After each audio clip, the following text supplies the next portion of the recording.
નમસ્કાર વિદ્યાર્થી મિત્રો, આગળના વિડીયોની અંદર આપણે પ્રકાશ રાસાયણિક પ્રક્રિયા એટલે કે પ્રકાશ સંશ્લેષણનો પહેલો તબક્કો ફોટોફોસ્ફોરાયલેશનની વાત કરતા હતા. અને આ ફોટોફોસ્ફોરાયલેશન દરમિયાન આપણે વાત કરી કે ભાઈ એટીપી બને છે, ઓક્સિજન મુક્ત થાય છે, એનએડીપી બને છે. તો હવે આ જે એટીપીનું નિર્માણ થાય છે એ કઈ રીતે થાય છે, એટીપીનું સંશ્લેષણ હરિતકણની અંદર કેવી રીતે થાય છે તે માટેની થિયરી કેમી ઓસ્મોટિક સિદ્ધાંત વિશે આપણે જોઈશું. તો સૌપ્રથમ કેમી ઓસ્મોટિક સિદ્ધાંત પીટર મિચેલ નામના વૈજ્ઞાનિકે 1961માં આપેલો અને એ માટે એમને નોબેલ પ્રાઇઝ પણ આપવામાં આવ્યું હતું.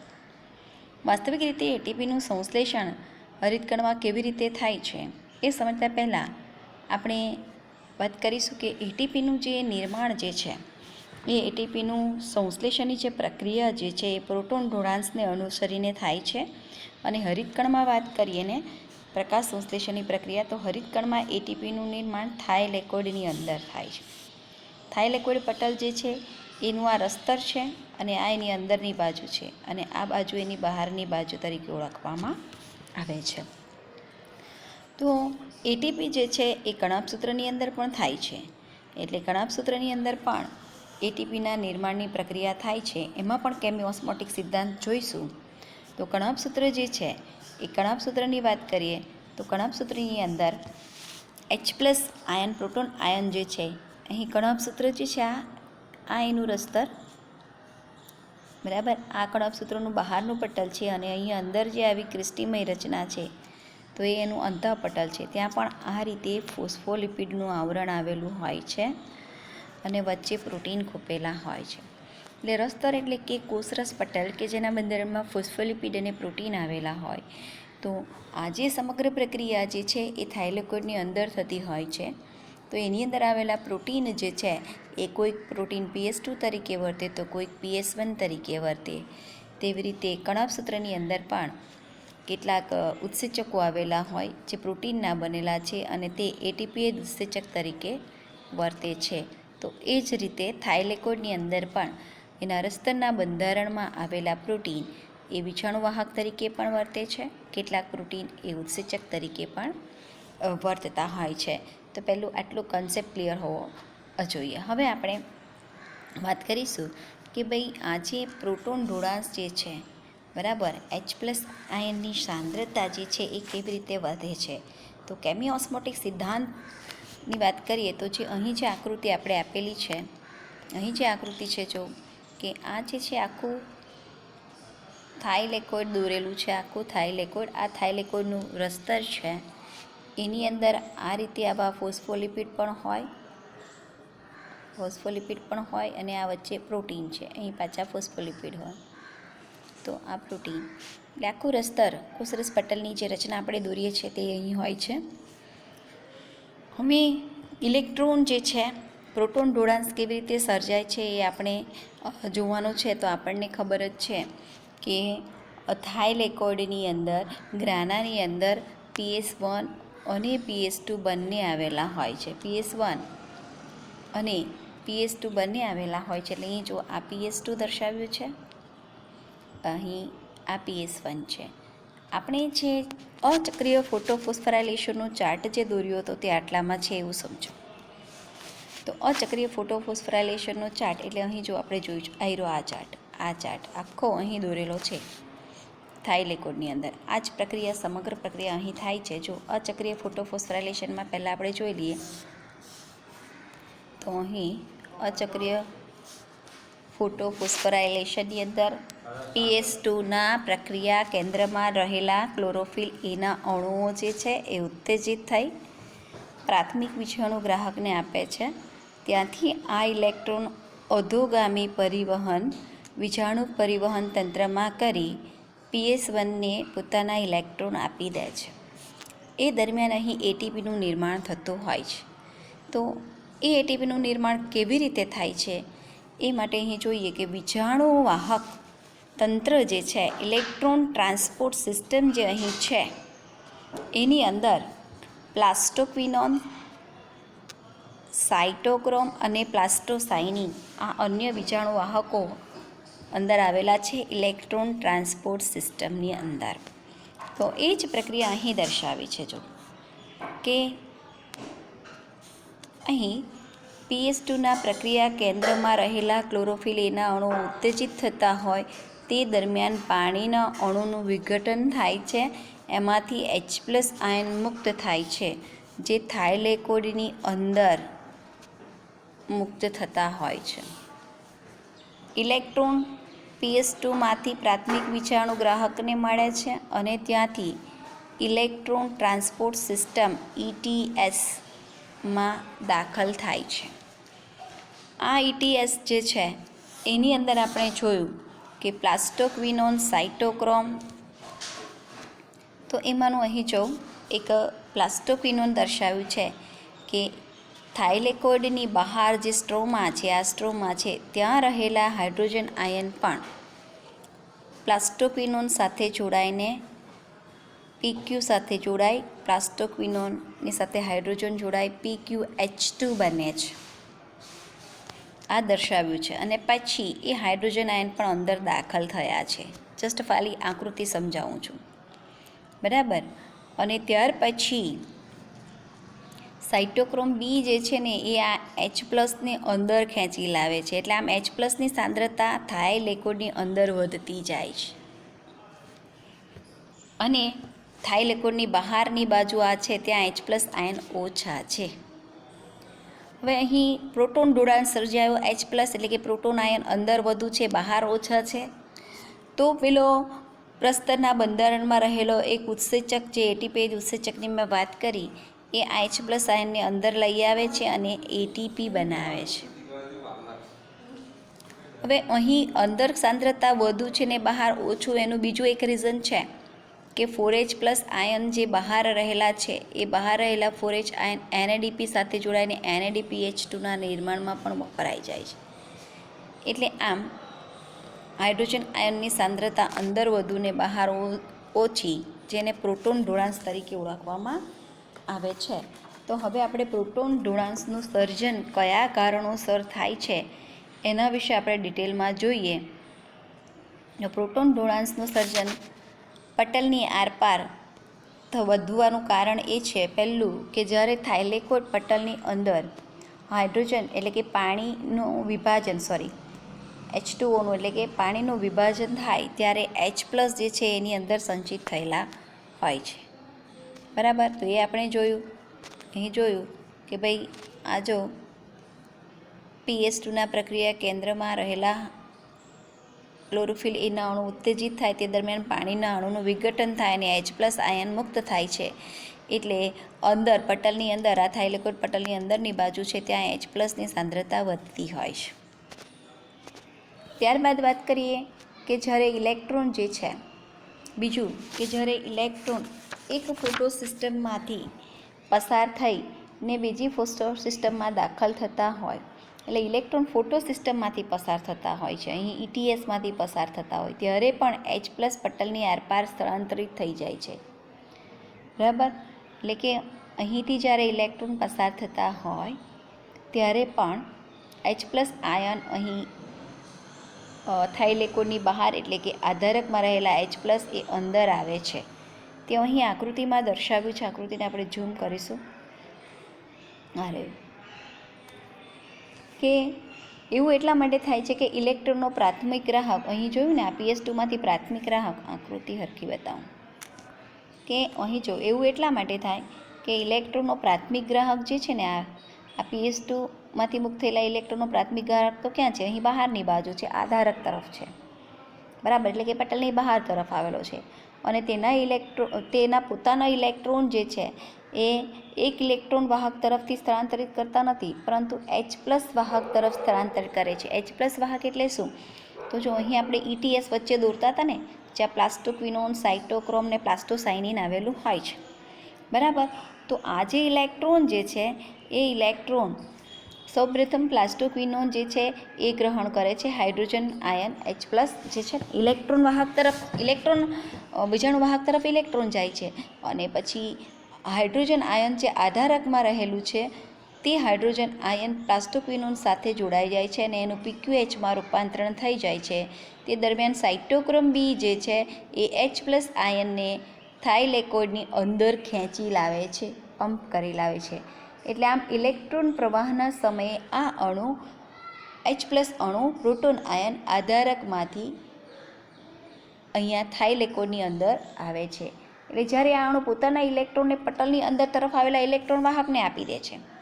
એટલે અહીં આકૃતિમાં વધારે સમજ પડશે જો કે અહીં ઇલેક્ટ્રોન જે છે એ પ્લાસ્ટોક્વિનોનમાંથી સાઇટોક્રોમમાં આવે તે દરમિયાન પેલા આધારકમાં રહેલા H+ પ્લાસ્ટોક્વિનોન સાથે જોડાઈને એનું PQHમાં રૂપાંતર થાય અને સાઇટોક્રોમ બી જે છે એ સાઇટોક્રોમ બીને પોતાના ઇલેક્ટ્રોન આપી દે ત્યારે સાઇટોક્રોમ બી આનો હાઇડ્રોજન આયન લઈ લે અને પછી એ થાઇલેકોઇડની અંદર H+ને દાખલ કરી દે છે. એટલે ઇલેક્ટ્રોન પ્રવાહના સમયે સાઇટોક્રોમ બી આધારકમાંથી H+ એટલે કે એક પ્રોટીન લઈ લે છે અને જ્યારે આ અણુ પોતાના ઇલેક્ટ્રોનને પટલની અંદર તરફ આવેલા ઇલેક્ટ્રોન વાહક પ્લાસ્ટોસાયનિનને પોતાનો ઇલેક્ટ્રોન સાઇટોક્રોમ બી પોતાનો ઇલેક્ટ્રોન પ્લાસ્ટોસાયનિનને આપી દે ત્યારે સાઇટોક્રોમ બી H+ને થાઇલેકોઇડની અંદર લઈ આવે છે. એટલે બી જે છે બી મુદ્દો તમારી ટેક્સ્ટબુકની અંદર પેજ નંબર 214 પર આપેલું છે. એનો મતલબ જ આ થાય છે કે અહીં પ્લાસ્ટોક્વિનોન જે છે એ પ્લાસ્ટોક્વિનોન જે છે એ સૌપ્રથમ પોતાનો ઇલેક્ટ્રોન સાઇટોક્રોમ બીને આપે તે દરમિયાન એની સાથે હાઇડ્રોજન આયન જોડાઈને PQHમાં એ રૂપાંતરણ પામે. અહીં ઝૂમ કરી આકૃતિ H+ આયન એ PQ સાથે જોડાઈને PQH બનાવે છે અને પોતાનો ઇલેક્ટ્રોન એ સાઇટોક્રોમ બીને આપી દે ત્યારે સાઇટોક્રોમ બી આ H+ને અંદર લઈ આવે છે આધારકની અંદર અને ત્યાર પછી સાઇટોક્રોમ બી પોતાનો ઇલેક્ટ્રોન પ્લાસ્ટોસાયનિનને આપી દે છે. પોતાનો ઇલેક્ટ્રોન એ પ્લાસ્ટોસાયનિનને આપી દે અને PS1ના પ્રક્રિયા કેન્દ્રમાં આ ઇલેક્ટ્રોનને આપી દે છે અને PS1 જે છે એ PS1 પછી આગળ પોતાનો ઇલેક્ટ્રોન જે છે NADPને આપે છે અને H+ જે છે તે અહીં બહાર રહેલા આધારકમાંથી એ મેળવે છે અને NADPH2માં રૂપાંતરણ થાય છે. આપણે તો અહીં પ્રોટોન ઢોળાંશનું વાત કરતા હતા તો પ્રોટોન ઢોળાંશ સર્જાઈ ગયો એટલે કે થાઇલેકોઇડની અંદર H+ આયનની સાંદ્રતા વધી ગઈ, આધારકમાં H+ ઓછા થઈ ગયા કારણ કે ઓલરેડી NADPના રિડક્શનમાં H+ વપરાઈ જાય છે બરાબર. એટલે અહીં વધુને વધુ હાઇડ્રોજન આયનની સાંદ્રતા વધતી જાય અને પરિણામે NADPનું રિડક્શન જે છે એ બરાબર NADPનું રિડક્શન NADP રિડક્ટેજ ઉત્સેચક જે છે એ પટલની બહાર સ્ટ્રોમા તરફ આવેલો છે અને PS1માંથી આવેલા જે આ ઇલેક્ટ્રોન જે છે ઘડી નાખો એટલે વધારે સમજ પડશે એ ઇલેક્ટ્રોનની સાથે સાથે આ પ્રોટોન H+ જે છે એ H+ પણ NADPના રિડક્શનમાં વપરાઈ જાય છે અને આમ પ્રોટોન H+ જે છે એ હવે સ્ટ્રોમામાંથી દૂર થાય છે. એટલે H+ સ્ટ્રોમામાંથી દૂર થાય અને આધારક થાઇલેકોઇડની અંદર H+ની સાંદ્રતા વધતી થાય છે અને પરિણામે પ્રોટોન ઢોળાંશ સર્જાય છે.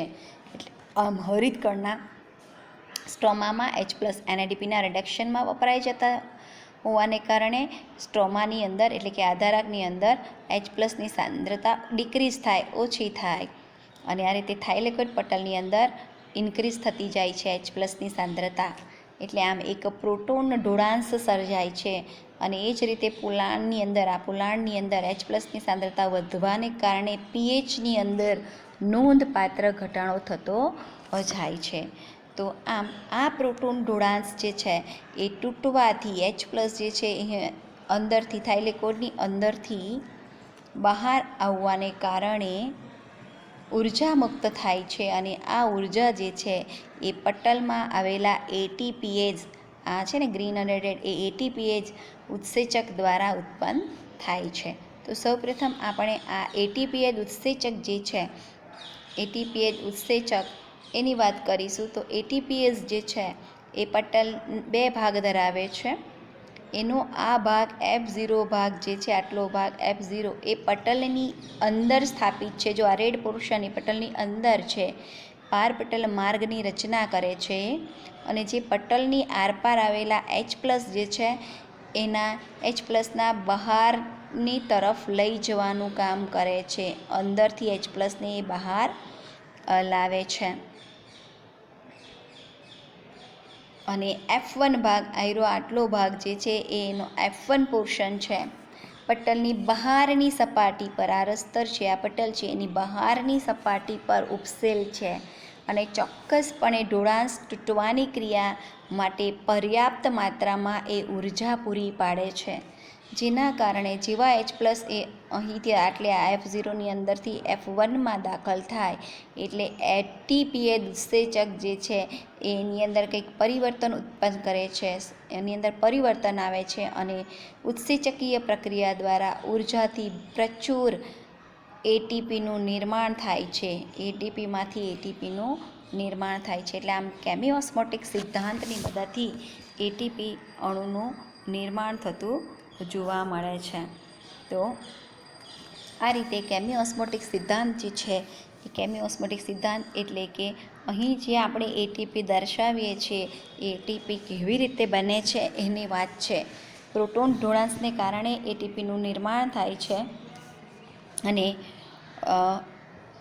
આ પ્રક્રિયા જે છે એ થાઇલેકોઇડના અંદર થાય છે. એટલે કે થાઇલેકોઇડની અંદર H+ની સાંદ્રતા વધુ હોય અને બહાર આધારકની અંદર H+ની સાંદ્રતા ઓછી હોય છે.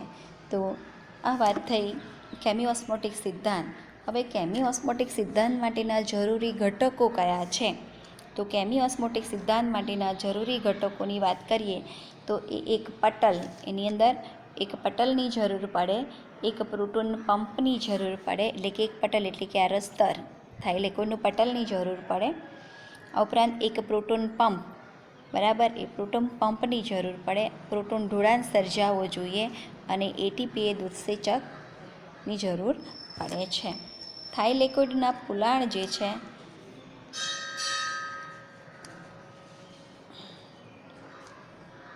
તો થાઇલેકોઇડનું જે પોલાણ જે છે આ પોલાણ અવકાશ જે છે એની અંદર H+ની સાંદ્રતા વધુ બનાવવા માટે પટલની વધુ છે, સાંદ્રતાનું સર્જન કરવા માટે પટલની આરપાર H+ને આ અંદર વધુ છે તો બહાર વધારવા માટે આ H+ને દબાણપૂર્વક બહાર ધકેલવા માટે ઉર્જાનો ઉપયોગ થાય છે. ATPase એક ચેનલ કે નલિકામય માર્ગ તરીકે વર્તે છે. ATPase એ એક ચેનલ કે નલિકામય માર્ગ ધરાવે છે જે પટલની આરપાર H+ આયન જે છે એને બહાર લઈ જવાની પરવાનગી આપે છે અને મુક્ત થયેલી પર્યાપ્ત ઉર્જા ATPA ઉત્સેચકને સક્રિય કરે છે અને આ રીતે ATPનું નિર્માણ થાય છે. તો આ છે કેમિઓસ્મોટિક સિદ્ધાંત. હવે કેમિઓસ્મોટિક સિદ્ધાંતની આવશ્યકતા શું છે? તો કેમિઓસ્મોટિક સિદ્ધાંત જે છે એ ની આવશ્યકતાની વાત કરીએ અહીં આવ્યા તો કેમિઓસ્મોટિક સિદ્ધાંત જે છે એની આવશ્યકતા માટે એ છે કે ઇલેક્ટ્રોનની ગતિશીલતા ઉત્પન્ન થયેલ NADP અને સાથે સાથે ATP જૈવ સંશ્લેષણની પ્રક્રિયામાં તરત જ એનો ઉપયોગ કરવામાં આવે છે. એટલે કે NADP સાથે NADPH2નું નિર્માણ કરે છે અને તરત જ આ ATPનો ઉપયોગ કરી લેવામાં આવે છે. ક્યાં કરી લેવામાં આવે છે? તો કે ભાઈ જે ATP બને છે કેમિઓસ્મોટિક સિદ્ધાંત દ્વારા ATP બની અને બહારની તરફ જે NADPH2નું નિર્માણ થાય છે, NADPH અથવા NADPH2નું નિર્માણ થાય છે એનો ઉપયોગ અંધકાર તબક્કો જૈવ સંશ્લેષણ તબક્કામાં તરત જ કરી લેવામાં આવે છે. તો કેમિઓસ્મોટિક સિદ્ધાંતની આવશ્યકતા એટલા માટે છે કે ATP કે જે આપણને જૈવ સંશ્લેષણ તબક્કા માટે જરૂરી છે તે ATPનું નિર્માણ કરવા માટે અને આ ATPના નિર્માણ કરવા માટે અને આ NADPH2નું નિર્માણ કરવા માટે કેમિઓસ્મોટિક સિદ્ધાંત ખૂબ જ જરૂરી છે. તો જ ATP અને NADPH2નું નિર્માણ થાય. એટલે આ એ કેમિઓસ્મોટિક સિદ્ધાંત દ્વારા જે ઉત્પન્ન થયેલા ATP અને NADPH2 છે એનો ઉપયોગ પ્રકાશ સંશ્લેષણનો બીજો તબક્કો જૈવ સંશ્લેષણ તબક્કો અથવા તો અંધકાર તબક્કાની અંદર કરવામાં આવે છે. તો હવે આપણે જોઈશું ATP અને NADPH2 ક્યાં ઉત્પન્ન થાય છે એની વાત કરીશું. તો આપણે વાત કરી કે પ્રકાશ પ્રક્રિયા દરમિયાન એની નિપજ છે એ એટીપી છે, NADPH2 છે અને O2 તો આપણે વાત કરી હરિતકણમાંથી પ્રસરણ પામીને વાયુરંધ્ર મારફતે વાતાવરણમાં મુક્ત થઈ જાય છે. તો પ્રકાશ પ્રક્રિયાની નિપજ જે આ એટીપી અને NADPH2 છે એનો ઉપયોગ જે છે એ જૈવ સંશ્લેષણ તબક્કામાં કરવામાં આવે છે. એટલે વાતાવરણના કાર્બન ડાયોક્સાઇડ અને H2O આ તો જોઈએ જ જૈવ સંશ્લેષણ તબક્કામાં. આ ઉપરાંત એટીપી અને NADPH2 પણ જોઈએ. એટલે કે જૈવ સંશ્લેષણ તબક્કાની અંદર પ્રક્રિયક તરીકે છે CO2, H2O, એટીપી અને NADPH. હવે આપણે જૈવ સંશ્લેષણ તબક્કાની વાત કરીએ તો જૈવ સંશ્લેષણ તબક્કો જે છે અંધકાર તબક્કો છે. એને કેમ અંધકાર તબક્કો કહેવામાં આવે છે? તો કે ભાઈ આ એટીપી અને NADPH2 જે છે એના આધારિત જ છે. પ્રકાશ પ્રક્રિયાની નિપજ પર આ જૈવ સંશ્લેષણ તબક્કો આધારિત છે. જો તમે સૂર્યપ્રકાશ અટકાવી દો, ન આપો, તો જૈવ સંશ્લેષણ પ્રક્રિયા થોડાક સમય ચાલશે, જ્યાં સુધી આ એટીપી અને NADPH2 એને મળશે ત્યાં સુધી. પછી તો પ્રકાશ પ્રક્રિયા બંધ થઈ જાય. સૂર્યપ્રકાશ આ ન આપીએ તો પ્રકાશ પ્રક્રિયા બંધ થઈ જાય, એટલે એટીપી બને નહીં અને NADPH2 પણ ન બને. એટલે જૈવ સંશ્લેષણ તબક્કો થોડોક સમય ચાલીને પછી બંધ થઈ શકે છે. એટલે એને તમે અંધકાર તબક્કો પણ કહી શકો. એટલે આમ અંધકાર તબક્કો કહેવું એનું ખોટું નથી. હવે આપણે જૈવ સંશ્લેષણ તબક્કામાં આ એટીપી અને NADPHનો ઉપયોગ કેવી રીતે થાય છે એ જોઈશું. એ પહેલાં આપણે જોઈ લઈએ કે જે શર્કરા કાર્બોદિતનું ઉત્પાદન થાય છે, બરાબર, CO2 અને H2Oનો ઉપયોગ કરીને જે કાર્બોદિતનું ઉત્પાદન થાય, એટલે કે ગ્લુકોઝ બનવાની પ્રક્રિયા જે છે, બરાબર, તો એની અંદર CO2 જોઈએ. અને CO2 જે છે એ CO2 સાથે જેવો CO2 પ્રવેશે તેની સાથે પહેલી નિપજ કઈ બને છે? તો એના આધારે પ્રક્રિયાનું નામ છે C3 પથ અને C4 પથ. એટલે કે બીજા વિશ્વયુદ્ધ પછી વૈજ્ઞાનિકો દ્વારા જુદા જુદા પ્રયોગો કરવામાં આવ્યા અને રેડિયો આઇસોટોપનો ઉપયોગ કરીને એમણે એવું સાબિત કર્યું કે પ્રથમ નિપજ કઈ બનતી હશે. તો જુદા જુદા વૈજ્ઞાનિકે જુદા જુદા પ્રયોગો કર્યા. એમાંનો મેલ્વિન કેલ્વિન નામના વૈજ્ઞાનિકે રેડિયો એક્ટિવ કાર્બન 14નો ઉપયોગ કરીને લીલની અંદર પ્રકાશ સંશ્લેષણની પ્રક્રિયાનો અભ્યાસ કર્યો અને એમણે સંશોધન કર્યું કે વાતાવરણનો CO2 જે છે એ CO2 જોડાઈને એટીપી અને NADPHનો ઉપયોગ કરીને સૌપ્રથમ જે એની નિપજ બને છે તે 3 કાર્બનયુક્ત કાર્બનિક એસિડ ફોસ્ફોગ્લિસરિક એસિડ મળે છે. ગ્લુકોઝના નિર્માણ પહેલાં ગ્લુકોઝનું નિર્માણ કરવાનું છે ને, તો આ CO2 જે વાતાવરણનો છે એ સૌપ્રથમ જે કંઈ નિપજ બનાવે છે, પ્રોડક્ટ બનાવે છે, તે 3 કાર્બનયુક્ત ફોસ્ફોગ્લિસરિક એસિડની પ્રાપ્ત થાય છે. એટલે મેલ્વિન કેલ્વિન ચક્ર પણ કહેવામાં આવે છે, અથવા તો એને C3 પરિપથ તરીકે પણ ઓળખવામાં આવે છે. ત્યાર પછી અન્ય કેટલાક વૈજ્ઞાનિકોએ એવું સાબિત કર્યું કે ભાઈ વાતાવરણનો CO2 જોડાઈને પ્રથમ નિપજ જે છે એ 4 કાર્બનયુક્ત ઓક્ઝેલોએસિટિક એસિડ હતી. એટલે એને C4 પરિપથ તરીકે ઓળખવામાં આવે છે. એટલે કેટલીક ઉષ્ણકટિબંધીય વનસ્પતિ, એકદળી વનસ્પતિની અંદર ગ્લુકોઝનું નિર્માણ C4 પરિપથ દ્વારા થાય છે. આગળ પણ મેં ચાર્ટની અંદર વાત કરેલી હતી કે જૈવ સંશ્લેષણ તબક્કાના 3 વિકલ્પો છે.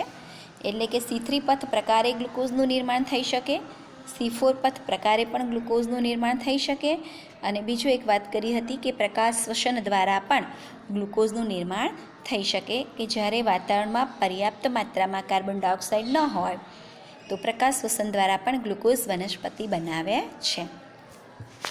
હવે આપણે સૌપ્રથમ વાત કરીશું કે CO2નો પ્રાથમિક ગ્રાહક કોણ? એટલે કે વાતાવરણનો CO2 જે છે એ કોની સાથે જોડાય અને પછી આપણને 3 કાર્બનયુક્ત અથવા તો 4 કાર્બનયુક્ત નિપજ આપે છે. એટલે કે CO2ને પ્રથમ ગ્રહણ કરનાર પ્રાથમિક ગ્રાહક કોણ? બરાબર, તો CO2ને પ્રથમ ગ્રહણ કરનાર અણુ જે છે એ 5 કાર્બનયુક્ત કીટોઝ શર્કરા રિબ્યુલોઝ બાયફોસ્ફેટ RUBP છે. એટલે કે વાતાવરણના CO2ને સૌપ્રથમ ગ્રહણ કોણ કરે છે? પર્ણમાં રહેલી શર્કરા રિબ્યુલોઝ બાયફોસ્ફેટ. અને આમ આ રિબ્યુલોઝ બાયફોસ્ફેટ એ એને ગ્રહણ કરનાર પ્રથમ કાર્બન હતો. એના માટે પણ જુદા જુદા પ્રયોગો થયેલા કે ભાઈ ઘણા વૈજ્ઞાનિકો એવું કહેતા હતા કે એનો પ્રથમ ગ્રાહક 2 કાર્બનવાળો હતા, કેટલાક એવું કહેતા હતા એને પ્રથમ ગ્રહણ કરનાર 5 કાર્બનવાળો હતો. અને પછી ઘણા બધા સંશોધનને અંતે એવું સાબિત થયું કે આરયુબીપી 5 કાર્બનવાળી શર્કરા જે છે એ વાતાવરણના CO2ને ગ્રહણ કરે છે અને એ પહેલી નિપજ 3 કાર્બનયુક્ત ફોસ્ફોગ્લિસરિક એસિડ બનાવે એટલે એને C3 પરિપથ અથવા તો કેલ્વિન મેલ્વિને શોધેલું એટલે એને કેલ્વિન ચક્ર પણ કહેવામાં આવે છે. એટલે વિદ્યાર્થી મિત્રો, હવે આપણે જોઈશું કેલ્વિન ચક્ર. તો કેલ્વિન અને તેના સાથીદારોએ સંપૂર્ણ પરિપથ જે છે કેલ્વિન ચક્ર, તો એનું સંશોધન કરેલું અને આ એક ચક્રીય પ્રક્રિયા છે જેની અંદર આરયુબીપી જે છે એનું પુનઃનિર્માણ થાય છે. તો કેલ્વિન પરિપથ જે છે એ કેવી રીતે સંચાલિત થાય છે, એમાંથી કેવી રીતે શર્કરા સંશ્લેષણ પામે છે એ આપણે સમજવાનું છે. બધી જ પ્રકાશ સંશ્લેષિત વનસ્પતિઓ જે છે એની અંદર આ કેલ્વિન ચક્ર જોવા મળે છે. પછી એ C3 પથ હોય કે C4 પથ ધરાવતી હોય. તો કેલ્વિન ચક્રને સરળતાથી સમજવા માટે એને 3 તબક્કામાં વિભાજિત કરેલું છે: કાર્બોક્સિલેશન, રિડક્શન અને પુનઃસર્જન. ત્રીજો તબક્કો છે રિજનરેશન, એટલે કે પુનઃસર્જન. તો સૌપ્રથમ આપણે જોઈશું કાર્બોક્સિલેશન. હવે કાર્બોક્સિલેશન એટલે શું? તો કે ભાઈ વાતાવરણનો કાર્બન ડાયોક્સાઇડ જે છે એ CO2ના સ્થાપનની પ્રક્રિયા કે એ જેમાં એક સ્થાયી કાર્બનિક મધ્યસ્થી પદાર્થ બને છે. એટલે કે કેલ્વિન ચક્રમાં કાર્બોક્સિલેશન એ ખૂબ જ અગત્યનો તબક્કો છે. આરયુબીપી જે છે એ આરયુબીપી કાર્બોક્સિલેશન માટે CO2નો ઉપયોગ થાય છે. આરયુબીપીના કાર્બોક્સિલેશન એટલે કે વાતાવરણના CO2ને રિબ્યુલોઝ બાયફોસ્ફેટ શર્કરા ગ્રહણ કરે છે. હવે એના પરિણામ સ્વરૂપે સૌપ્રથમ અસ્થાયી સંયોજન 6 કાર્બનનો એક અણુ બને છે. 5 કાર્બનનું આરયુબીપી અને 1 કાર્બન વાતાવરણના CO2માં રહેલો છે એ જોડાઈને 6 કાર્બનનું અસ્થાયી સંયોજન બનાવે છે અને એમાંથી 2 અણુ ફોસ્ફોગ્લિસરિક એસિડના 3 કાર્બનનો 1 એવા 2 અણુ એટલે 2 અણુ ફોસ્ફોગ્લિસરિક એસિડના બને છે. અહીં આરયુબીપી જે છે એ આરયુબીપી કાર્બોક્સાઇલેઝ તરીકે વધુ વર્તે છે અને ઓક્સિજનેઝ તરીકે પણ વર્તે છે, એટલે કે એને રુબિસ્કો તરીકે પણ ઓળખવામાં આવે છે. એ આપણે આગળ પ્રકાશવસનમાં જોઈશું. ટૂંકમાં વાતાવરણનો CO2 પર્ણમાં રહેલી રિબ્યુલોઝ બાયફોસ્ફેટ શર્કરા સાથે જોડાઈ અસ્થાયી સંયોજન બનાવે છે અને એનું વિઘટન થાય અને એમાંથી 3 કાર્બનના 2 અણુ ફોસ્ફોગ્લિસરિક એસિડના બને છે. ત્યારબાદ રિડક્શન તબક્કો એટલે કે ગ્લુકોઝનું નિર્માણ કરતી પ્રક્રિયાઓ જે છે એ એક શૃંખલામય પ્રક્રિયા છે અને આ તબક્કામાં પ્રત્યેક CO2ના અણુનું સ્થાપન કરવા માટે 2 ATPનો ઉપયોગ થાય છે ફોસ્ફોરાયલેશન માટે અને 2 NADPHનો ઉપયોગ થાય છે. હવે આ પરિપથમાં ગ્લુકોઝના એક અણુનું નિર્માણ કરવા માટે 6 CO2 જોઈએ. ગ્લુકોઝના એક અણુના નિર્માણ માટે 6 CO2 જોઈએ. તો એક CO2ના નિર્માણ માટે કેટલા PGA? 2 PGA. બરાબર. તો ગ્લુકોઝના એક અણુના નિર્માણ માટે 6 કાર્બન ડાયોક્સાઇડના અણુનું પર્ણમાં સ્થાપન કરવું પડે. એટલે આ પ્રક્રિયા 6 વખત ચક્ર સ્વરૂપે ચાલે છે. ચક્રીયકરણ એનું જરૂરી છે.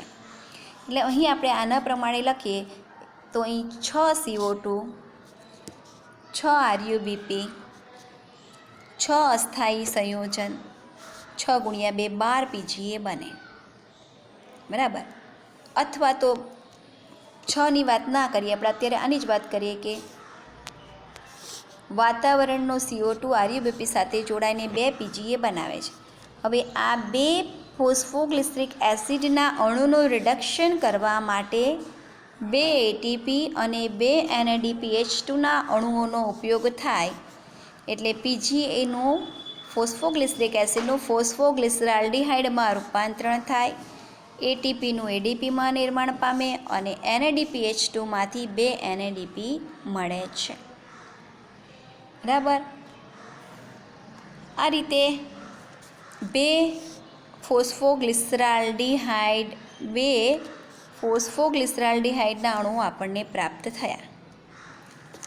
આ 2 ફોસ્ફોગ્લિસરાલ્ડિહાઇડના અણુઓ જે છે એમાંથી એક ફોસ્ફોગ્લિસરાલ્ડિહાઇડ RUBPનું પુનઃનિર્માણ કરવા માટે વપરાય છે અને એક PGLમાંથી ગ્લુકોઝ, સ્ટાર્ચ, શર્કરા બને છે, સુક્રોઝ બને છે.